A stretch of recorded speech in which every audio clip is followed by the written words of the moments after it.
Quando meus pais nomearam meu irmão Gabriel como diretor da construtora que eu gerenciei por 10 anos, peguei minhas plantas e fui embora. Uma semana depois, eles perderam a licitação milionária que eu havia liderado com tanto empenho. Fale com o seu diretor, eu disse, minha voz cortante ecoando na sala de reuniões. O silêncio que se seguiu era tão denso que parecia pressionar meus tímpanos, como se o próprio ar estivesse carregado de tensão. Era um silêncio pesado, saturado de expectativas, todas apontando para mim. Ajeitei os óculos, um gesto automático de quem passava mais tempo analisando plantas arquitetônicas e planilhas do que decifrando pessoas. Meu coração batia em um ritmo firme, confiante. Hoje era o dia. Após uma década de poeira nos sapatos e noites insones, hoje eu assumiria oficialmente o lugar que construí com minhas próprias mãos. Meu pai, Antônio, pigarreou no centro da longa mesa de mogno. Ele exibia um ar solene, como se estivesse prestes a fazer um anúncio histórico. Minha mãe, Sofia, ao seu lado, ostentava um sorriso ensaiado, seus olhos passando por mim por uma fração de segundo antes de se fixarem em um ponto vago na parede. Reunimos todos vocês aqui, começou meu pai, com a voz grave, para anunciar uma nova fase na empresa, uma era de modernização, de energia renovada. Após muita deliberação, decidimos que o novo diretor que liderará a construtora será... Ele fez uma pausa dramática, e eu endireitei a coluna, um sorriso discreto se formando em meus lábios. Eu já havia preparado meu discurso de agradecimento. Seria curto, direto, com foco no futuro, especialmente no Residencial Aurora, o projeto que era a menina dos meus olhos, a joia da coroa que garantiria nosso domínio no mercado por mais uma década. Meu filho, Gabriel, anunciou ele. O nome pairou no ar como fumaça tóxica. Gabriel, meu irmão mais novo. O som parecia distante, distorcido, como se eu estivesse submersa em água. Olhei para o lado e lá estava ele, com o mesmo sorriso bronzeado que trouxe de sua última viagem de meses pela Europa. Um sorriso de quem nunca precisou se preocupar com prazos ou com o preço do cimento. Ele se levantou, acenando com a cabeça, aceitando os aplausos hesitantes que começaram a pipocar pela sala. Gabriel não sabia a diferença entre uma viga de sustentação e um pilar decorativo. Eu não senti lágrimas vindo, nem raiva subindo. O que senti foi um frio profundo, que começou na boca do estômago e se espalhou por cada veia, congelando meu sangue. Era o frio da clareza. Naquele instante, tudo ficou terrivelmente nítido. Os últimos 10 anos passaram como um filme acelerado diante dos meus olhos. Lembrei-me de como encontrei a empresa. Era um negócio de família, sim, mas estagnado, empoeirado, à beira do colapso. Meu pai era um engenheiro talentoso, mas um administrador medíocre. A construtora operava no vermelho, agarrada a métodos obsoletos, presa a uma nostalgia que a estava levando à falência.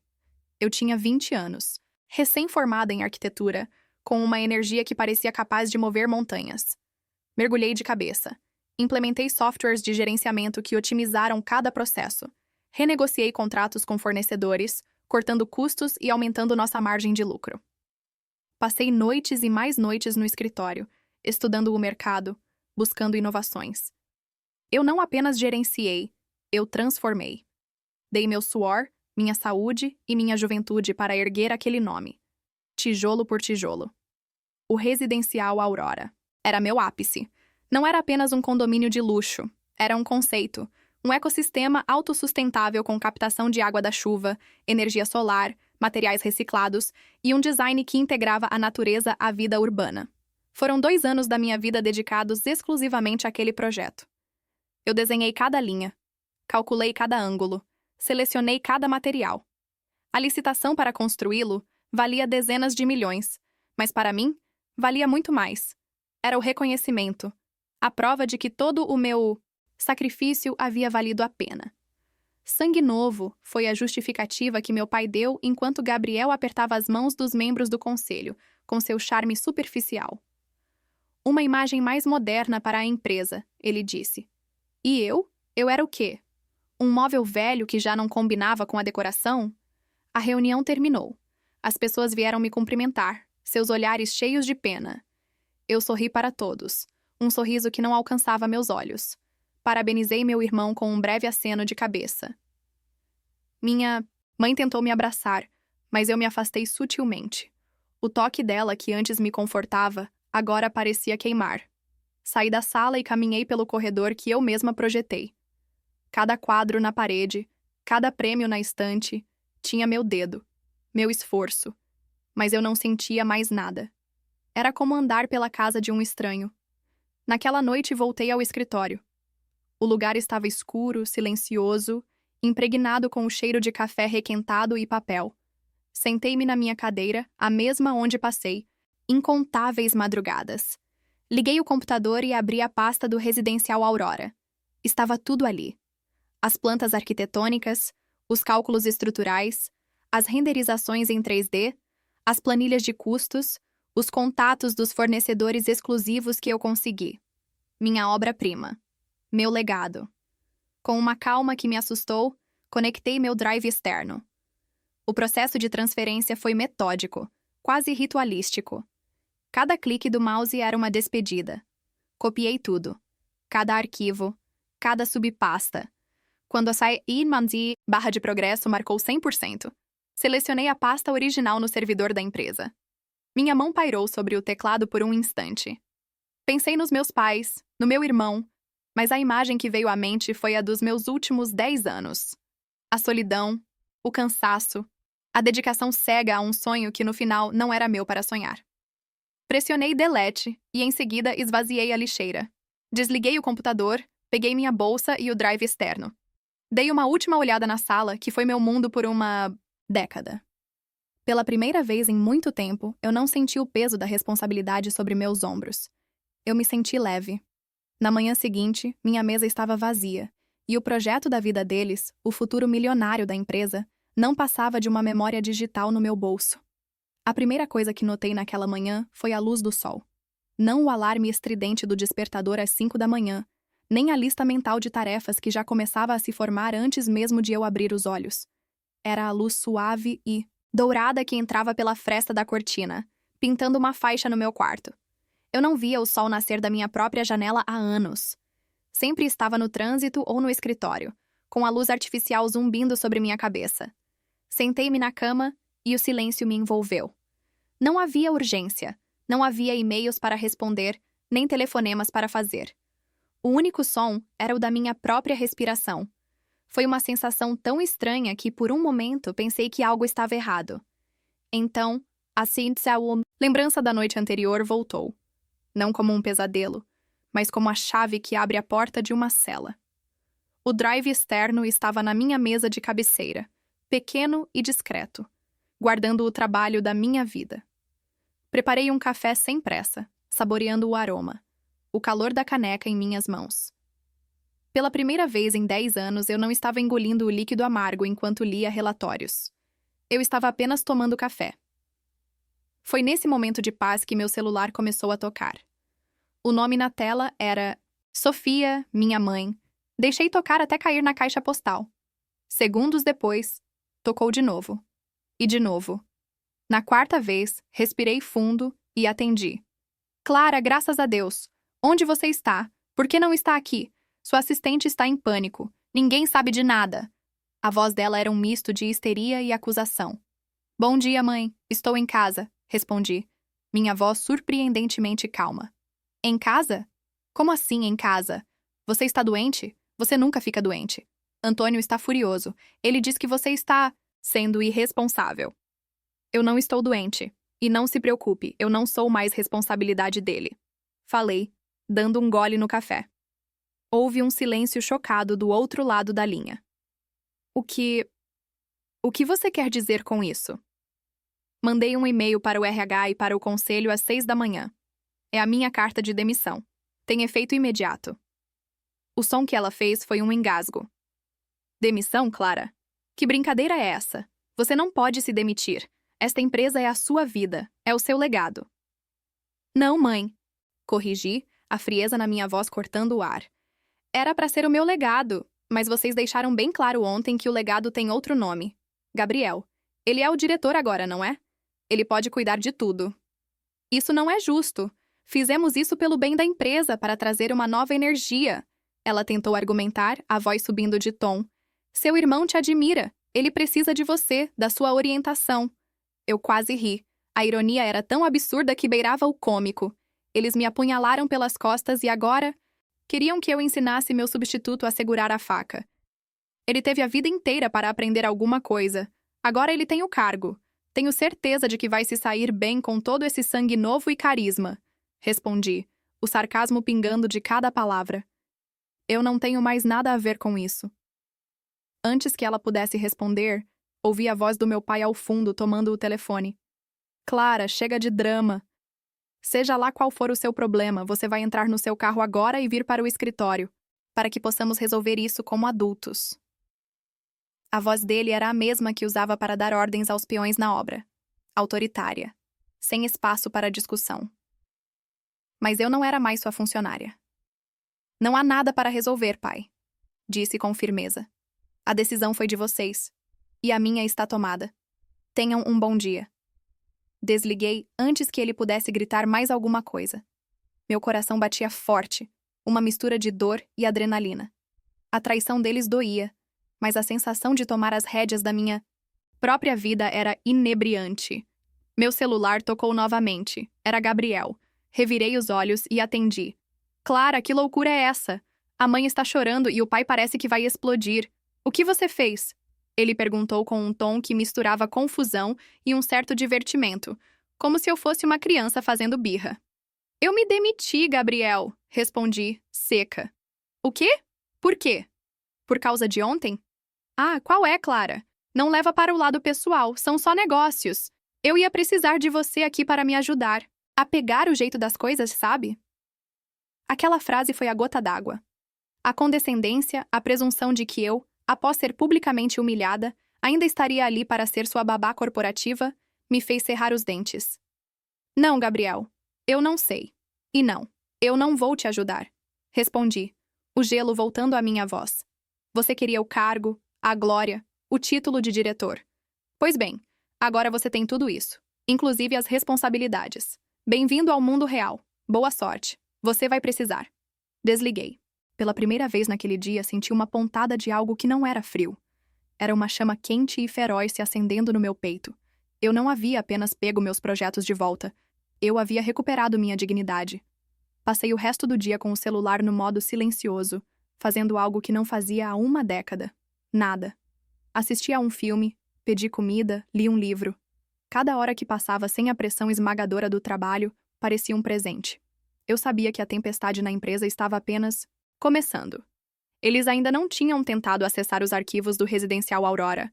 Ainda não tinham percebido que não perderam apenas uma funcionária. Perderam a fundação sobre a qual o futuro da empresa seria construído.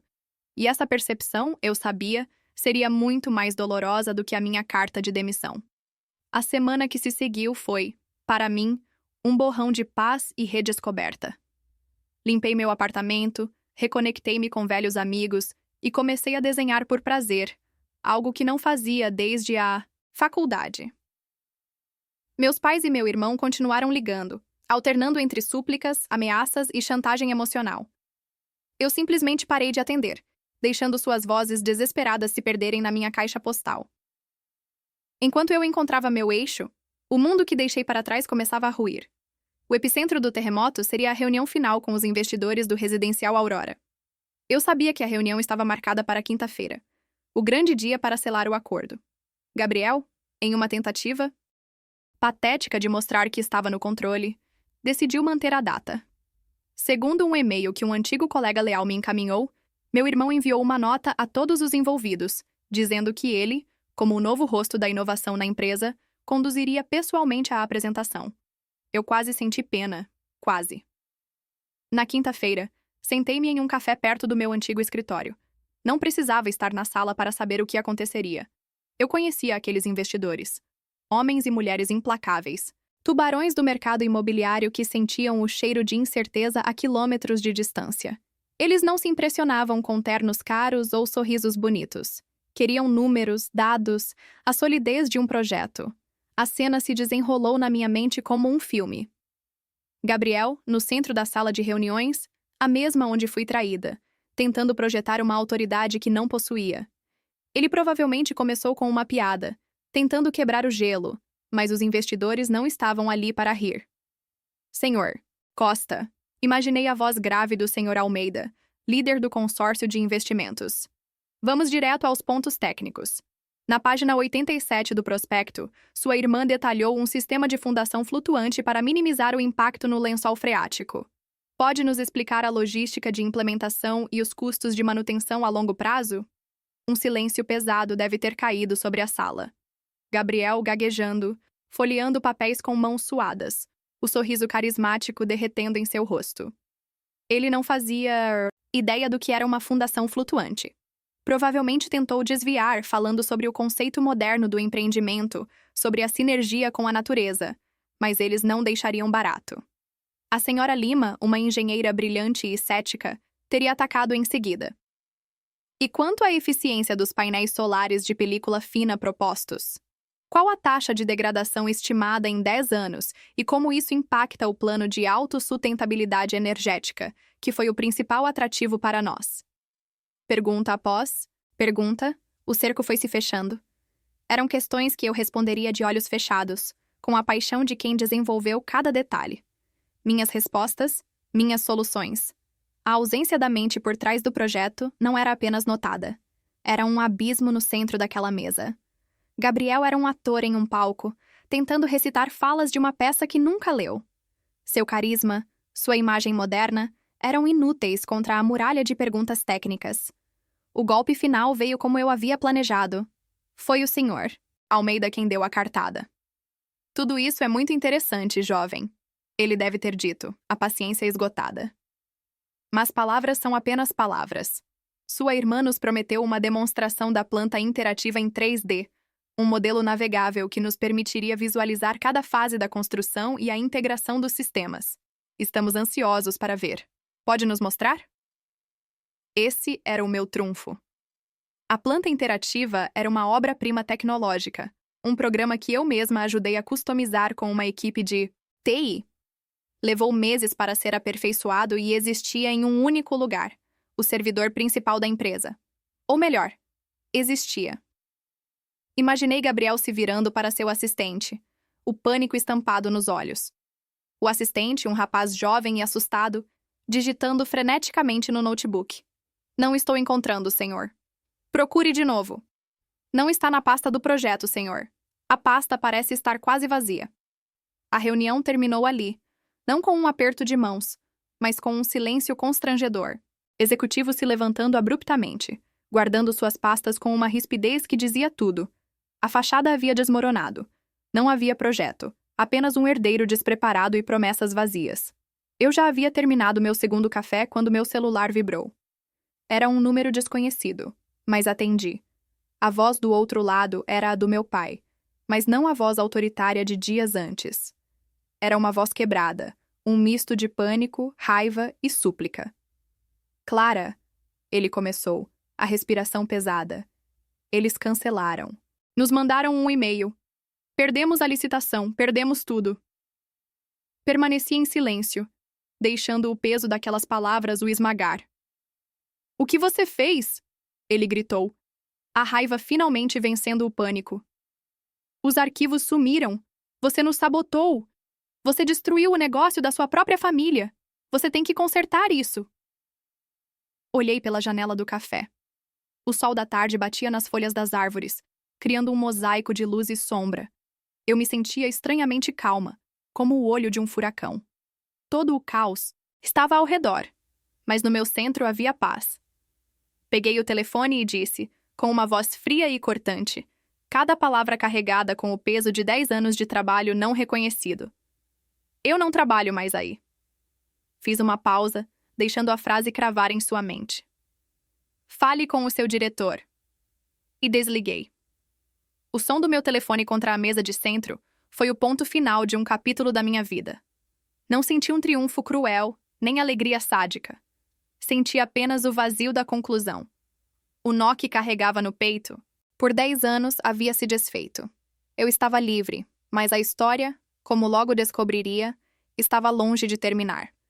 A notícia da perda da licitação do residencial Aurora se espalhou pelo mercado como um incêndio em pasto seco. A construtora da minha família, Costa em Filhos, Não era de capital aberto, mas sua reputação era seu maior ativo. E essa reputação foi estilhaçada.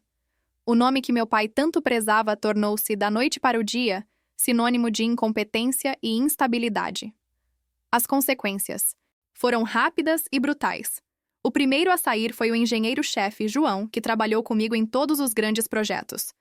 Ele me ligou para se despedir. Clara, eu não trabalho para amadores. O lugar está um caos. Depois dele, foi como uma barragem se rompendo. Os melhores arquitetos, os gerentes de projeto mais experientes, os engenheiros estruturais que confiavam na minha visão, começaram a pedir demissão. Eram pessoas leais, não ao nome na fachada do prédio, mas à liderança que existia dentro dele. Liderança que não estava mais lá. Grandes clientes suspenderam contratos, exigindo garantias que a nova diretoria não podia oferecer. O banco, que havia pré-aprovado uma linha de crédito baseada na minha apresentação do Aurora, recuou. Em semanas, a empresa que eu reergui entrou em uma espiral descendente da qual parecia não haver retorno. Meu pai e meu irmão tentaram me ligar mais algumas vezes, mas suas vozes já não tinham raiva, apenas um desespero patético. Eu não atendi. A empresa deles já não era problema meu. 2 semanas depois, eu estava analisando propostas de emprego sem entusiasmo quando recebi um e-mail com o título Residencial Aurora. Era do Sr. Almeida, líder do consórcio de investidores. Meu coração deu um salto. O e-mail era curto, convidando-me para uma reunião. Fui ao encontro em um hotel de luxo, sentindo-me nervosa pela primeira vez em muito tempo. Lá estavam o Sr. Almeida e a Sra. Lima, as mesmas pessoas cujas perguntas demoliram meu irmão. Senhorita Costa, começou Almeida dispensando formalidades. Sentimos muito pela forma como as coisas aconteceram na reunião. Foi lamentável. Me chamem de Clara, e eu não faço mais parte daquela empresa, respondi com firmeza. A Sra. Lima sorriu, um sorriso discreto e inteligente. É exatamente por isso que a chamamos. Investigamos. Sabemos que o projeto era seu, do começo ao fim. E, para ser franca, o conceito do residencial Aurora é brilhante demais para morrer por causa de um drama familiar. Eu os encarei, sem saber o que esperar.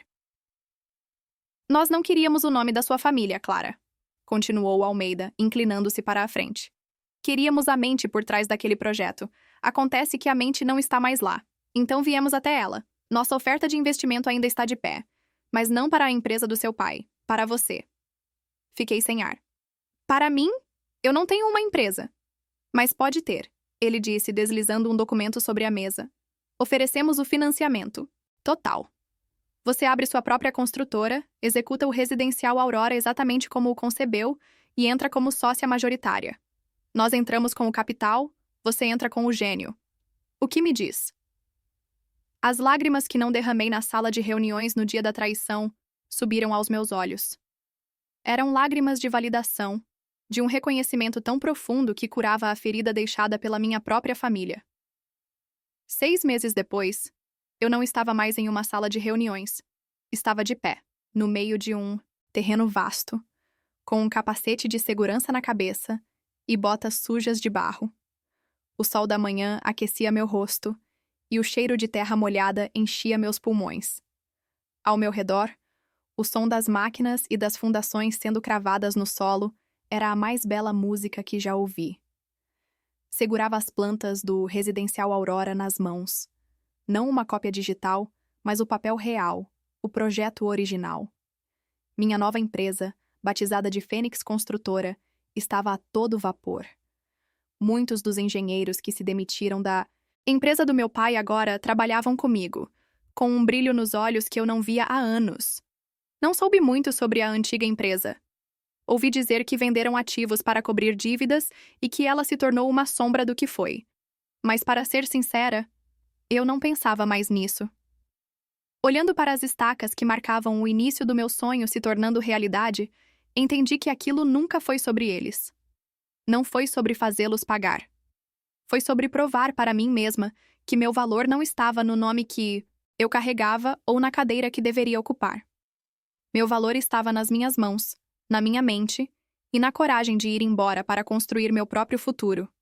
Eu não apenas me reergui. Construí uma fundação nova, muito mais forte do que qualquer laço de sangue. E ali, Com o sol no rosto e o futuro sendo erguido do chão, eu finalmente estava em casa.